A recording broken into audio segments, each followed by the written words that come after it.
I am shy. In elementary school, there was a play about a safari, and everyone else was an animal. I was grass.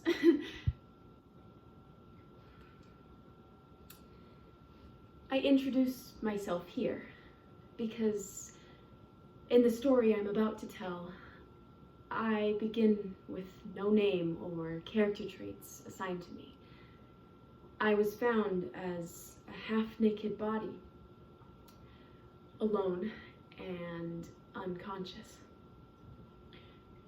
Nobody knew who I belonged to or where I'd come from or who I was.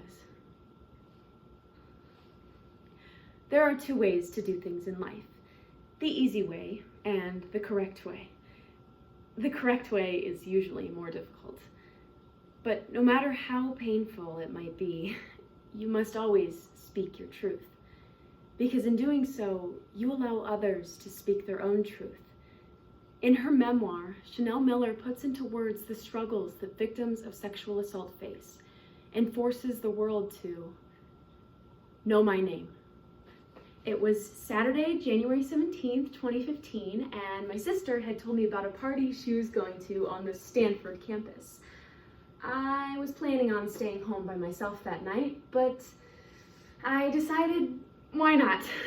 I would go, dance like a fool, and embarrass my younger sister. I drank the whiskey straight, unapologetically, freely. Oh.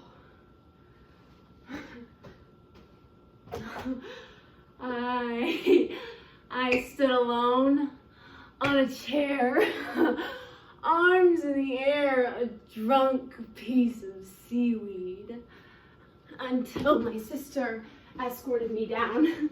We went outside to pee in the bushes.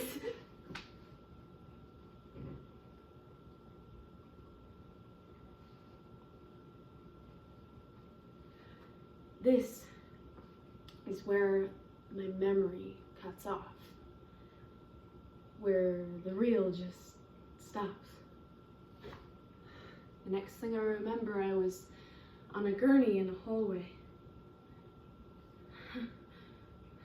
There was dried blood and bandages on the backs of my hands. Honey, you're in the hospital, and there is reason to believe that you have been sexually assaulted. So begins the brutal awakening. I was asked to sign forms that said, rape victim. My clothes were confiscated, and a nurse held a ruler up to various abrasions on my body and photographed them. The two of us worked to comb pine needles out of my hair. Do you know exactly where they found me? It was the area between the house and the dumpster. That morning, all that I was told was that I was found behind a dumpster, potentially penetrated by a stranger, and now I should just go home and get back to my normal life. My sister picked me up. We drove home, and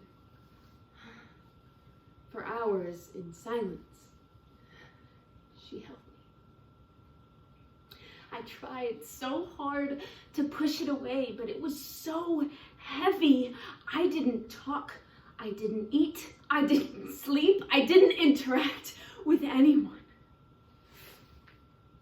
One day I was scrolling on my phone and I found an article. In it, I learned how I had been found unconscious, hair disheveled, bra pulled out of my dress pulled over my shoulders and up above my waist, and that I had been penetrated by someone that I did not recognize. Brock Turner. I had found out what happened to me the same time everyone else found out what happened to me. And I suppose that this is when Emily Doe was born. Me, but not me at all, because the body being publicly taken apart did not belong to me. Every morning, I had to work harder to talk my limbs into moving, and this carried on for months until the trial started March 14th, 2016. I was pummeled with narrowed, pointed questions dissecting my personal life, love life, past life, family life, all trying to find an excuse for this guy who had me half naked before even bothering to ask my name. I didn't know anything. They tell me, and I thought, you must be confused.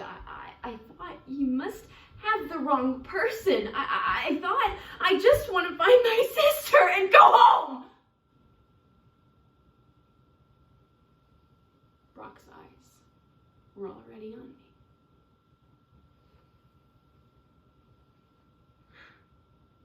You know, the thing about victims is that they wake up. You may have thought, oh, she has no memory. But I will never let you forget. You are guilty.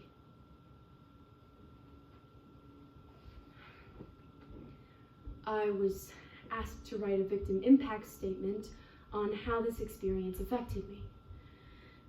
A letter from me to Brock. Your Honor, I would like to address the defendant directly. You don't know me, but you've been inside of me. And that is why we are here today. I wanted everyone consumed by my voice, in my control, and silence followed my words. An email was waiting in my inbox for my permission to release my statement on BuzzFeed. And in 20 minutes, it had gone viral. Out of the millions of people who knew that I was brave and important, I was the last one to figure it out. And now I understand that in this life that I have been given, I had done something good. And in turn, it has shown me who I am. I am not Emily Doe or Brock Turner's victim. My name is Chanel.